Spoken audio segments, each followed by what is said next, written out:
Deputy సీఎంగా మీరు ప్రమాణ స్వీకారం చేసిన తర్వాత బాగా సాటిస్ఫాక్షన్ ఇచ్చిన మూమెంట్ ఏంటి? మొన్న చిన్న చిన్నవి ఉన్నాయి కానీ అంటే ఫర్ ఎగ్జాంపుల్ ఫస్ట్ రాగానే ఫస్ట్ క్యాబినెట్ మీటింగ్ తర్వాత పాపం అక్కడే బయట మదర్ వచ్చి మా ఆడబిడ్డ కనిపించట్లేదు. Within 7-8 days we are able to track that couple Jammu and Kashmir. అంటే మా అబ్బాయి కేరళ తీసుకెళ్ళాడు, కర్ణాటక తీసుకెళ్ళాడు. Finally they landed up in Jammu.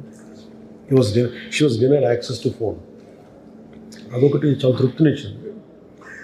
మిగతా డే టు డే ఉంటాయి, small satisfactions will be there. And majorly when I reached out to agency area, ఆ agency ఏరియాకి వెళ్ళినప్పుడు మనకు అనిపించింది ఇంత అధికారం చేతిలో పెట్టుకొని వితౌట్ ఎనీ